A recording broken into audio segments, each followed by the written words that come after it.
Dans la spiritualité, l'histoire à foi exatée. Ok. Pourquoi je dis ça dans la spiritualité, histoire et foi exatée? Vous parlez de la foi dans le monde réel, dans le monde physique. Mais dans la spiritualité, ceux qui tonton osé, étaient à manga. Tu vois? Donc spirituellement, étaient à manga, étaient à manga. Même ceux qui dans le monde physique, au monango étaient à kokoti. Mais kende liboso, étaient wana kokoti et au bon wana étaient à manga. Voilà pourquoi il n'est pas question de foi. Foi bozo pratiquant dans ce monde réel. Pourquoi je le dis? Parce que la réalité dans l'homme, c'est l'esprit. Et c'est l'esprit qui détermine tout. Quand l'esprit a déterminé les choses, le monde réel n'a rien à changer. Naebisio babotamaka nganga bakomaka nganga te. Babotamaka nganga. Faux ayaka toujours. Na ba moment nyonso, na ba génération nyonso, na ba étape nyonso à vie, ba faux bayaka toujours qu'on s'introduire. Parce que en parlant de Satan, c'est ça l'image du faux, non? Voilà. Yepa loba nini abi ngape na bimi na telemi nazo kende ko établir royaume nanga likolo banane. Ya ba étoile na yo. Pour dire que force na ye loko la ya za faux. Arozongo sima banane. Ya ba vrai. Voilà. Si ko vrai yemoko il faut amiyeba. Vrai pe il faut azala makasi ya koyeba o eza faux. Mais il faut yeba na usage oyo ya ba voyant. Un voyant qui est faux. Arozala na incapacité moko boroye belaye. Akoki ko mona. Mais akoka ko longola mabeo ya monité. Akoka pe kopé sabolamo ya monité. Bon, on est commis. Mais oui, pourquoi je le dis? Oui. Okoki no ko mona. Soit il faut en prêter force moko au défa force moko parce que faut azana muto a défi anango na kati ya makila na été le fait qu'azozala tout le temps nanganga moto soza pemenya moto comme so moto donc défaisait à yoté au défi na yo. Mais église nazolo bali solo ya chrétienté na religion ba ofongole la biso ma solo te parce que église ezotambola na système ya ko bomba ma solo ebele. Or tant bazo bomba bazo kanisa lokola bazo exploiter batu mais bazo ko empêcher pe ekolo et avancer. Ce qui ekolo il faut kende noki et avancer. Il faut oeza spirituel pe la spiritualité et ça la nini et fungwa nyonso na poleli les sacerdoces. C'est pourquoi nazo loba quand le sacerdoce est mise na disposition ya nation, même la nation peut avancer rapidement. Pourquoi? Pour bazo bete la bino li solo carte ndenge za na butu. Pona mboka na biso botala na butu ezaboye. O e photo sala na le monde réel ezaboye. Omoni nation sani et avancé. Mais la religion est yé ko étouffée. Et religion peut yé na Bible pour étouffer. Ba voyant ba koka ko bimisa makambo e batamité. Quand je parle de voyant, cela veut dire les personnes qui sont appelées ya ko exercer le sacerdoce bonganga nzambe bachango à la disposition à nation te ce bachango na disposition à nation te nation eza na retard.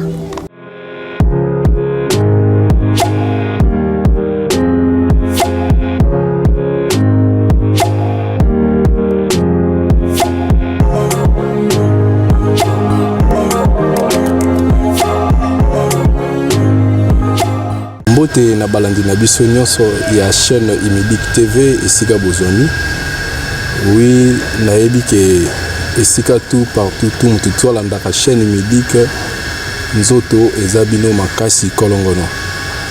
Oui, toza toujours na kati ya chaîne na biso Imédic TV, chaîne oyo epai wapi ezomemela bato boyebi, ezopesa bato ouverture na kati ya baoyo epai wapi baza na posa bazwa boyebi pour que bayeba na kotambola na nzela na bango malamu, basala parcours à vie na bango malamu. Toza koba toujours na kati ya ba émission na biso pona komemela bino boyebi wana efongola bino parce que mokili tozali eza mokili ya bayo pa wapi pour kolonga na sena mo fozala moto yo oza na fondement moko quelque part, oza na boyebi moko oyo ezo tambwisa na sena mo.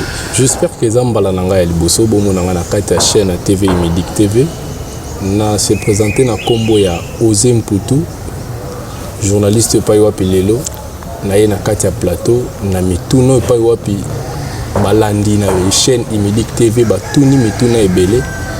Voilà pourquoi lelo toye nango na poko lelo ko tuna maman aya no la biso na kati ya grand thème oyo pa wapi ezolo mama na kati ya chaîne Imédic TV sur la grand thème pa wapi ezali la spiritualité, mais na ba point pa wapi tozolo bela ba sous point oyo pa wapi ezali sur la voyance, sixième sens, troisième œil. C'est de l'occultisme, mais la question. Sans plus tarder, te couper sa maman Mbote. Bonsoir maman. Bonsoir tonton. Bonne santé maman. En tout cas, qui m'ezali? Oui, balandina biso bazolanda biso chaîne Imédic TV, balingi bayeba do se présenter. Et là on est bo sala na vie. Eza malamu mingi parce que na kombo na bino balandi bayeba. Nga kombo nanga Maman Moussela. Ça, c'est mon nom de famille, Moussela. En dehors de ça, de mon nom, je suis pasteur visionneur de l'église imitateur du Christ. Donc, Naza Mobateli Mpate, je suis prophétesse. Donc, bref, c'est ça. Merci, maman. Na kati ya thème ya munene o pai wapi mamozo le sur la spiritualité. Et là thème moko pai wapi eza motu ya mingi vraiment. Et na kati ya ba point na yo na émission passée précédente ou te kolanda. De yo kakio le belaki sur la voyance, le sixième sens, troisième œil.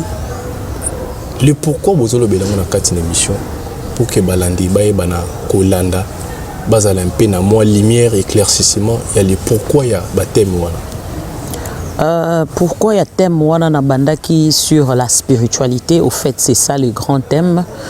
Je voulais parler sur la spiritualité parce que nazo comprendre que na kati na mokilito na sena moi batu baza na kati ya confusion. Il y a religion, il y a spiritualité, paix, il y a chrétienté. Moi, confusion est aux ala. Comme si religion d'Enzambé, chrétienté d'Enzambé, non. Dieu est esprit. Donc c'est pourquoi on a banda qui grand thème sur la spiritualité pour amener les gens à comprendre tout ce qui est spirituel et les naturel. Okay. Tu vois? Et ça, histoire, mon a fabriqué. Tu vois? Quand on dit c'est naturel, pour na kolobake, ezali solo ya nzambe ye moko kaka ndenge tomonaka nzeta manga boye etelemi esika manga euti muto ayebite. Tu vois, c'est une histoire qui est naturelle. C'est ça au fait la spiritualité. Ça n'a rien à voir avec un arrangement. Batu ba arranger li solo na bango ba bongisi yango, ba tche yango, ba peseli yango ke e bando sala maraboye. Donc, nalinga qui n'a même pas comprendre parce que religion c'est tout un système imposé. Tu vois, c'est tout un système qui est imposé au Pébatoubaye de génération en génération. Tolandi yango croyant que Zanzambé, mais Zanzambé te. La religion n'est pas Dieu. Vraiment, namituna pas pour claircir biso. Mais toujours on a na mission pas pour série kolobela sur la voyance. Mais tout le monde est nango le long na plateau et par rapport à wana parce que balandi na biso ba tout nimpe mituna ebele Maintenant, quelques mituna batuni to sélectionner mituna ndambu oyo pa wapi to kuti yango ya motuya to memeli to ye nango na plateau to lobela yango. Par rapport à voyance, il y a 6e sens, la 3e œil, pas pour le bel qui ici c'est l'occultisme. Première moutuna na biso c'est ngeli totuni poto yeba. Est-ce que ba sensation nyonso oyo mutoko iko yoka na kati nzoto ya mabe toko ko attribuer on que pas Satan ou bien Nzambe ye moko pas à la hauteur ya ba sensation de foi ya mabe oyo comme la rabato. C'est que nous devons retenir les sensations négatives ou positives vient aussi des dieux. Okay. Tu vois, Nzambe azala auteur, il y a des choses des fois qui sont négatives, mais aza auteur nango. A cause aka auteur ya mahambo eza ya malamu te. Des fois, maramama be mususu komela rabiso, c'est une manière par laquelle Nzambe alinga faire passer message moko, ton Nzambe alinga memao quelque part, tokolo bateke nyonso eza négative, to attribuer à Satan. Non. Deux fois, Dieu aussi lui-même est à l'auteur. Tant que vous béni sur la voyance, est-ce que vous allez voyant ndenge Nzambe mokili asalenga kaka juste pour la catégorie ya batu moko boye ou bien lignée moko boye ou bien race ya batu moko boye Nzambe bengisi bazala ba voyant ou eza pour na biso nyonso.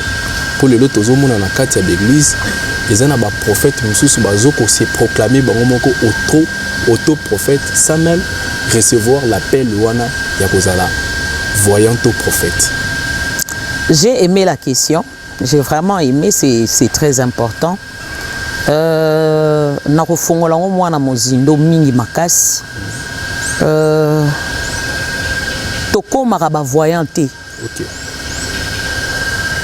On est moutoua botamaka voyant.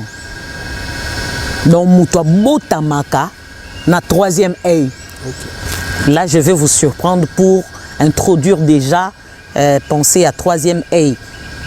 C'est là où que j'avais parlé sur la définition moutoua zana double vue.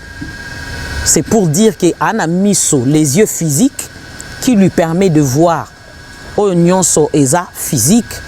Mais la 3e œil, Moutoupe abota marana yango. Tu vois un peu, c'est ça le double vue, c'est cette 3e œil qui lui permet de voir les choses que tout le monde ne peut pas voir. Aux hommes. Et la 3e œil, elle est purement un œil spirituel. Alors, batu nyonso babota maraba voyante. Batu nyonso babota mana capacité wana te. Un voyant d'abord to attribuer na lignée sacerdotale. OK. To attribuer na lignée sacerdotale. Pourquoi nazolo bato attribuer na lignée sacerdotale? Parce que na kati ya lignée sacerdotale, ça c'est en français, mais en lingala na roloba tozo ko attribuer na lignée ya banganga. Parce que nganga aza nganga na munokote, nganga aza muto azo botama na ba pouvoir. Okay. Pouvoir ya liboso oyo nganga zalaka nango eza misu ya komona ndenge moko na bato mokili te. Okovanda na nganga boye yo zombozo mona na na misu boye ya bomoto, mais ye misu na ye ezomona mususu e ya misu oyo te. C'est la 3e œil oya botama nango azanango et permettre ye amona au-delà oyo yokoki komona te ye amona. Tu vois? Baza bato yo bazo bima na lignée wana ya banganga na ba pouvoir o bazanango o ezo permettre bango bakokako exercer la voyance. Donc ce n'est pas attribué à tout le monde. Soki na kozonga na kati ya Bible, je vais donner l'exemple de Samuel. Excuse, Samuel le prophète. Samuel a botama, Samuel azala le don, un don de Dieu. Oui. Dieu a exaucé la prière du prophète. Na temple, na prière à Anne, qui allait prier tout le temps. Nzamba yoki apamboli Anna. Apesi Anna mwana. Mais Anna oya boti Samuel, il était qui? Anna aza hébreu. Anna abotami na Bethléem. Soki tolobi tokende kolanda ba lignée tokuta la lignée de Christ. Tu vois? Soki pe tolobi tokende kolanda lignée ya prophète. Oyo apambolaki Anna na mwana, bango nyonso ba lignée moko. Tu vois un peu? C'est un mystère. Cela veut dire le prophète Samuel est sorti na lignée. Ya mwasi oyo azalaki déjà na lignée ya banganga. Otozolo bana Bible banganga nzambe. Ça c'est ce que nous aujourd'hui tozolo babongo banganga nzambe, mais au vrai sens nous allons dire babima na lignée ya banganga. Vous comprenez Mango? Cela veut dire Anne est le prophète du temple, bazala ki bangonyo so lignée moko. Parce que okoyo tunanga après comment les fils du prophète bango moko bazui marche à papa na bangote, mais Samuel ndake kozwa. Je vais te surprendre à te disant tous les disciples de Christ bazaki bangonyo so lignée moko. Ba Jean, ba Pierre, bango nyonso, ils ont le même lignée avec Christ. Donc c'est pour amener un peu l'éclaircissement pour dire que tout le monde n'est pas appelé à faire, à travailler plutôt dans le sacerdoce. Toko sala kibunganga, toko sala voyance. Li solo ya voyance ezali entre guillemets li solo moko purement ya bunganga. On a te comprendre vraiment que eza pour toute une lignée. Donc mutu nyonso te ndako ko exercer na kati ya mosala wana. Maintenant bandi balingi bayeba mutu na moko batuni balobi tango zolobela likambo ya voyance voyant. Tango voyant mutu aye pas voyant asbasa de la voyance. Est-ce que mutu wana tango basisi ko sala ko tia kondimane na makambo yo voyant lobi? Ou bien ndenge église religion et chrétienté lobi to tchaka kondima na biso na maloba nzambe. Écoutez, je vais te scandaliser pour te dire dans la spiritualité l'histoire à foi est athée. OK. Pourquoi je dis ça dans la spiritualité histoire à foi est athée? Vous parlez de la foi dans le monde réel, dans le monde physique. Mais dans la spiritualité, ceux qui baïebisio tonton osé était à manga. Tu vois? Donc spirituellement était à manga et était à manga. Même ceux qui dans le monde physique au monango était à kokoti. Mais kende liboso nzete wana kokoti et au bon wana était à manga.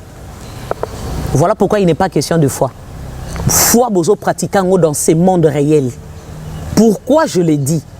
Parce que la réalité dans l'homme, c'est l'esprit. Okay. Et c'est l'esprit qui détermine tout. Quand l'esprit a déterminé les choses, le monde réel n'a rien à changer. Tu comprends? Quand dans un homme qui fait la voyance, soka sali voyance à Ebisio, papa osé, tant on a sali voyance, na kouti, au robala, na 2025. Au mata, au kita, et tikali bongo, ato tche fouate. Foi na yo, et à la place wana. Ça n'a pas de l'impact. En fait, c'est par là que je dis, l'isolo y a spiritualité, l'isolo y a religion, je m'excuse aujourd'hui, et que mingi n'a pas terme français trop. Faut avoir la foi. Tu as la foi par rapport à quoi?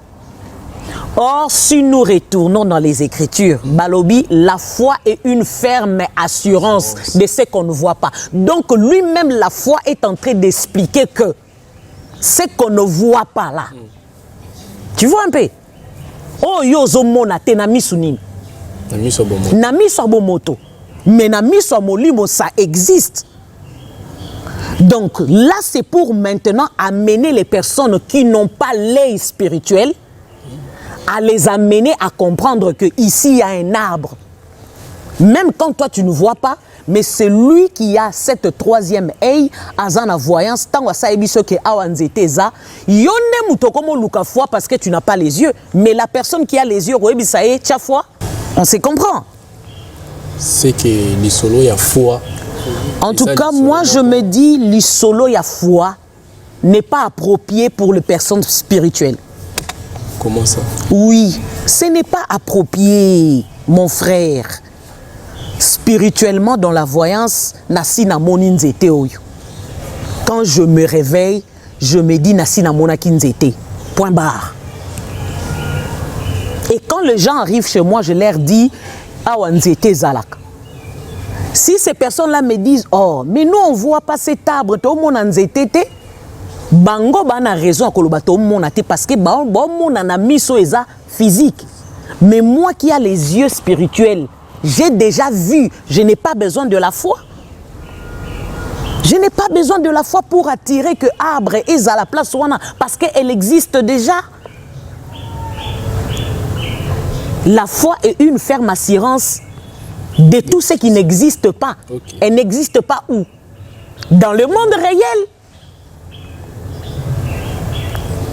C'est par là que je dis, nous devons changer notre manière d'enseigner les gens et aider les personnes qui sont nées de l'esprit de comprendre Pepe Bafungwama parce que plusieurs personnes qui sont nées de l'esprit l'icolo y a religion n'a pas enseignement lié à la religion et à la chrétienté et tout fa batouana moi mingi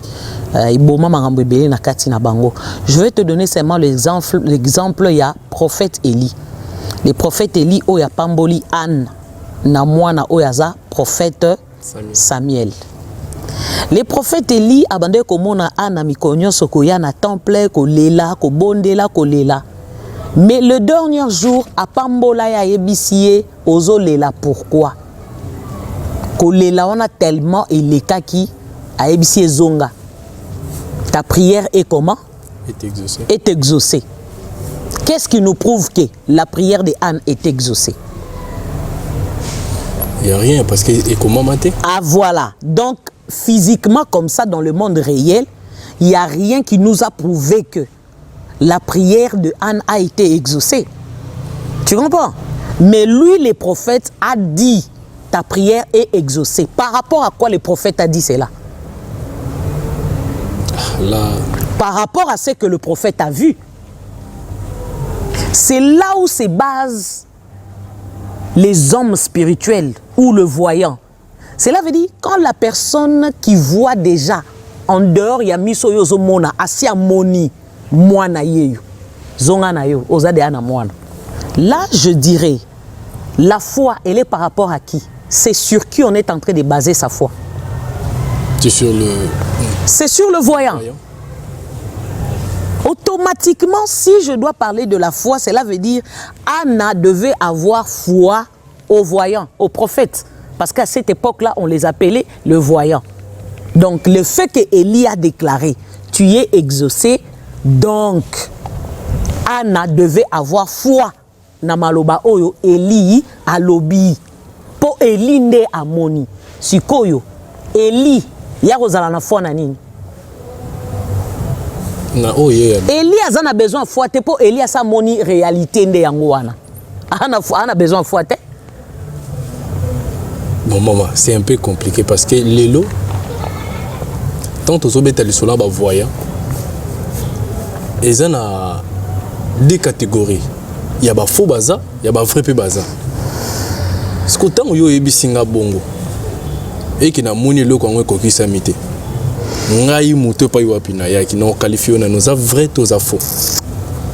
Écoute, même dans la Bible, on nous a parlé de faux et de vrai. Voilà pourquoi je te dirais aujourd'hui, le faux, eza oyo abimi na lignée wanate. Na ebisio babotamaka nganga, bakomaka nganga te. babotamaka nganga. Faux ayaka toujours. Na ba moment nyonso, na ba génération nyonso, na ba étape nyonso à vie, ba faux bayaka toujours qu'on s'introduire. Parce que en parlant de Satan, c'est ça l'image du faux, non? Ok. Voilà. Yé pas loba nini, abi ngape na bimi na telemi nazo kende ko établir royaume nanga likolo banane. Ya ba étoile na yo. Pour dire que force na ye, loko la ya za faux. A rozongo sima banane. Ya ba vrai. Voilà.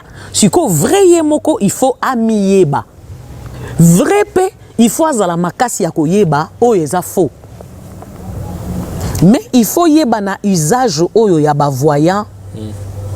Un voyant qui est faux. A rozala na incapacité moko boroye belaye. A koki ko mona. Mais a koka ko longola mabeo ya monité. A koka pe kopé sabola mo ya monité. Bon, on est commis. Mais oui, pourquoi je le dis? Oui. Au kokino komona. Soit il faut en prêter force moko, au défa force moko. Parce que faut azanan, faut azamuto a défi. Anango na kati ya makila na été. Le fait qu'azo zala tout le temps nanganga, moto, sans apemenya moto, comme ils sont moto. Donc, défaisait à yote. Au défi na yo, parce que zo zala pemenya mbabula moto. Mbabula wana moto, et kokomisa yo pe mobimba moto. Au vandi pemenya milinga, yo moko pe okoma na solo milinga.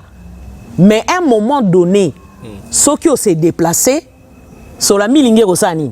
Et oti kayo e aussi là. Moto pe rosani e aussi là. Ndefo. Or vrai, makambo eza na kati ya mikuwa na ye. Etambola na kati ya makila, etambola na mai na ye, na misisa na ye. Ato kuti ya omela masanga. Oningisi ye, au beto bord. Au yebisa yo exactitude pe. Approuver yo ke na capable de ça telle chose. Parce qu'au forçant o teza na kati. Bon, c'est que l'église va fonder la biso makambo sous-souté na l'église. Mais église nazolo bali solo ya chrétienté na religion ba ofongole la biso masolo te parce que église ezotambola na système ya ko bomba masolo ebele. Or tant bazo bomba bazo kanisa lokola bazo exploiter batu mais bazo ko empêcher pe ekolo et avancer. Ce qui ekolo il faut kende noki et avancer. Il faut oeza spirituel pe la spiritualité et ça la nini et ça la nini et fungwa nyonso na poleli les sacerdoces. C'est pourquoi nazo loba quand le sacerdoce est mise na disposition ya nation, même la nation peut avancer rapidement. Pourquoi? Pour bazo bete la bino li solo carte ndenge za na butu. Po na mboka na biso botala na butu eza boye. O e photo sala na le monde réel eza boye. Omoni nation sani est avancé. Mais la religion est ko étouffée. Et religion peut y na Bible pour étouffer ba voyant ba koka ko bimisa makambo e batamité. Quand je parle de voyant, cela veut dire les personnes qui sont appelées ya ko exercer le sacerdoce bonganga nzambe bachango à la disposition à nation té. Ce bachango à la disposition à nation té, nation en retard. Vraiment. Bon, mutuna mususu ezali oyo pa wapi ngapeta na yoka ki mutuna na s'intéressa ki nango pe. Baningi balandi baningi bayeba. Na mutu oyo pa wapi aleki na voyance. Na mutu akoti retraite pendant longtemps à Bondeli pour na likambo moko boye solution moko boye. Nana kozana plus d'informations likolo koleka muninga na monde spirituel. J'aime bien ta question. Dans ce pays non makasi. J'ai toujours dit aux gens, tu pries par rapport à quoi? Ta prière elle est fondée sur quoi? Et c'est quoi la prière? On suppose d'abord que c'est un mot français. Je vous prie. C'est en parlant que j'ai dit, hein, je vous prie de me faire ceci, ceci. C'est toute une supplication, ces mots-là. Mais Bisson église des rêves, comme ils sont vie de prière. Na matingo malake ko sambela. Même yoso aucun dictionnaire, aucun consulter en français ou comprendre que tout ça n'a pas moi belé. Avant de prier, parce que pour moi la prière est ça, li solo, je dialogue avec une personne. Néanmoins, mata, na bengsi mata mata, je me parler avec toi. J'ai une supplication ou j'ai une plainte à te confier. Donc, je dois connaître Mata. Tu comprends? Je dois connaître Mata. Je dois avoir la facilité de parler avec Mata. Je dirais, aujourd'hui, avant de prier, tu dois d'abord commencer à chercher une voyance par rapport à ta prière. Je vais aller à la montagne. Est-ce que Botalelanga voyance Nzambe arozala disponible ya koyamba libondeli nanga? Parce que mutozo kende ko adresser libondeli et pas na yeza Nzambe. Mais soko mati na ngomba oke na yo moko na consentement na yo moko. Butu elobi na yo lokote parce que butu ndezo contrôler mukolo.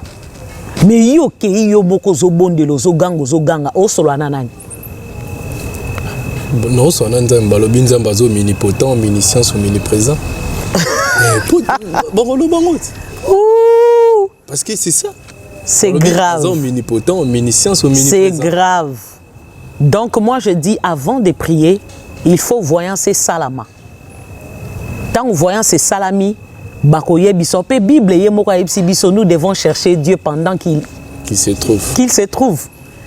Mais quand tu vas le chercher pendant qu'il n'est pas là, quand yemoko lobi omnipotent, bozo mona ba vertige ezana kati ya Bible était troublé, omnipotent.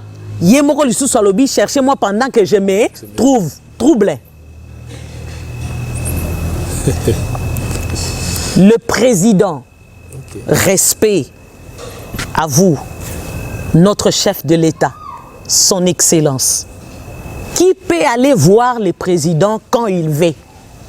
Personne. Quand ça la chante au télémika kabo ça prête le bina na président. Or les écritures est-ce que la nature ne vous enseigne-t-elle pas?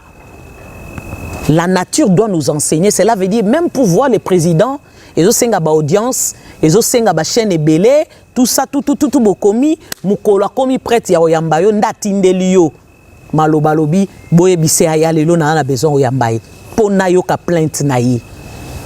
Je veux écouter maintenant sa prière.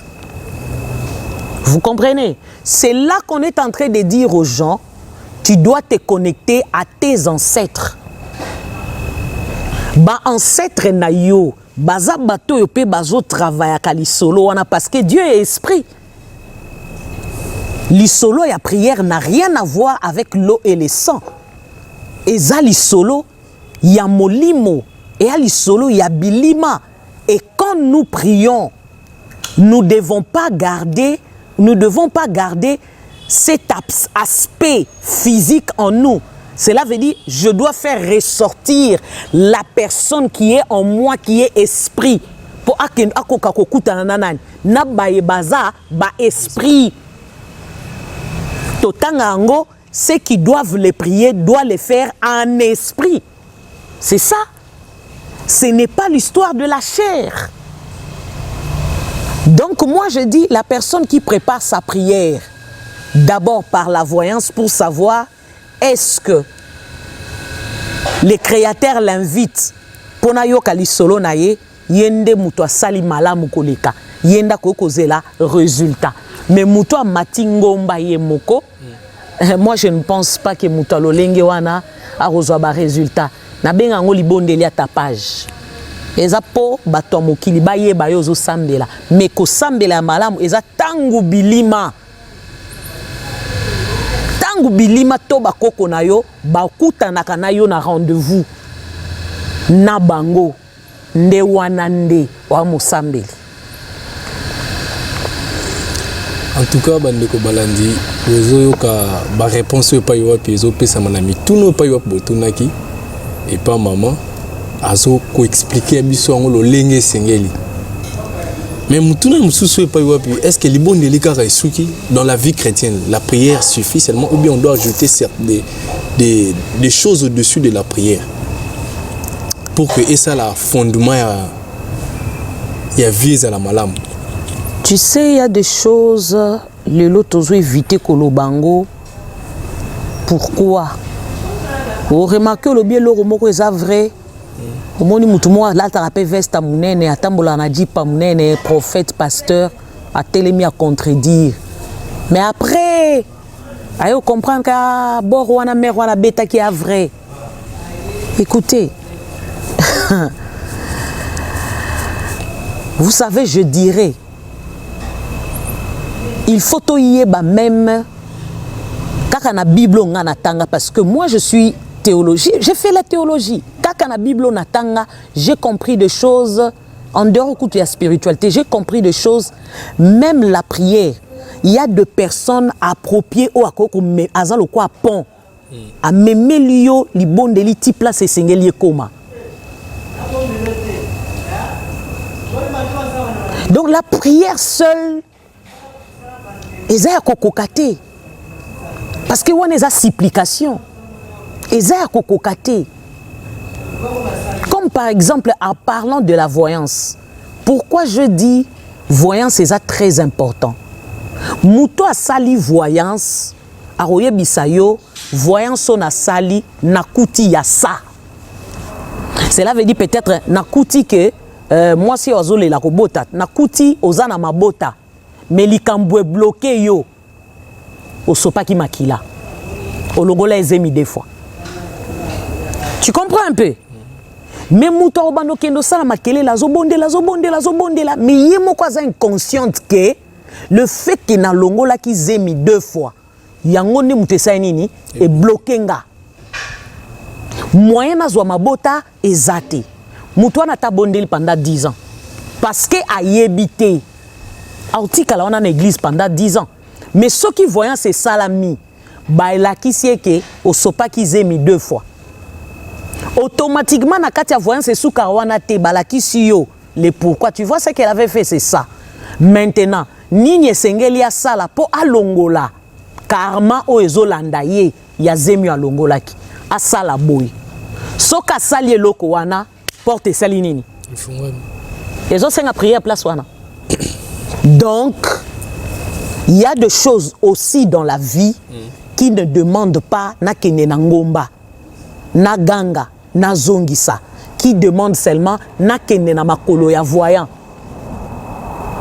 T'as le problème nanga boy yo kende sala voyance na yo bala ki sao pourquoi na obotate ya o memela ba donner nde eloko na lobaki kolingate et puis jamais bako kendo sala voyance maboko na makolo na ozonga na Bible.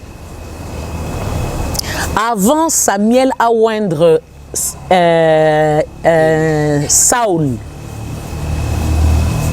Saoul azobatela bibole ya papa na ye.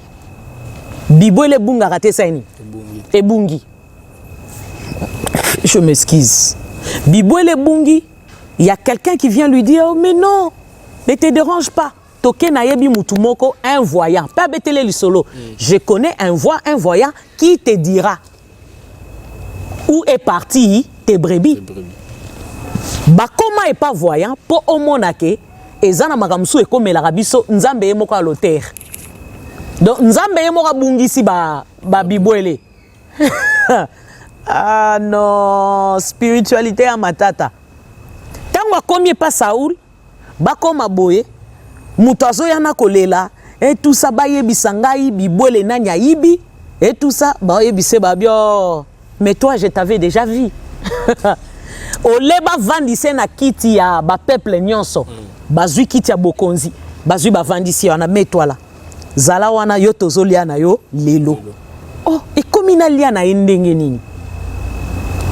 Écoutez, moi je préfère vivre encore avec les voyants parce que ils savent mettre les gens à leur place.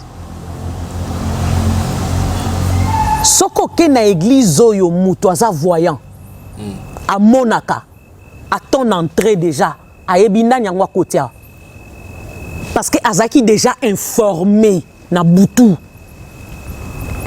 à telle date na mukolo songolo oyoyamba songolo pakala quand tu le verras talelo ko sala parce que ça n'importe qui te akoya na bilamba ko pasuka. Tu vois un peu tangwa komi oleba betele li solo ya place biloko bungi babandi nanu ko betele li solo ya royauté et à la fin ba ebise biloko zoluka eza nango ebungi te mais yo yaki awa c'était la volonté du créateur parce que au bengami osala nini au diriger ekolo mobimba asambela ki wapi tumone sika sambela bomone sika sambela été asambelité problème na mboka na biso soki kaka tokopesa espace totika na biloko ya voyant ces occultisme et patati patate ngana olobeza bato ba ekomema baligablo hein bato ba ekosala ligablo to ba ekosala ba entreprise na bango ils veulent embrayer la tête ya bana batu ya nzambe ko embrayer nation pona bien na bango. En réalité, kobonga ya mutu, resute ya mutu, et vandi d'abord na oyo miswa butu eko mona. Parce que ceux qui na butu ba moni o bonga raté na vie, mon frère, oko sala ndengo lingi, bundano na moy. O bonga te. O ba kino ba lo ba ma bende liwa, mais ceux ba moni oza mutu munene donc o mato kita, oko maka mutu munene.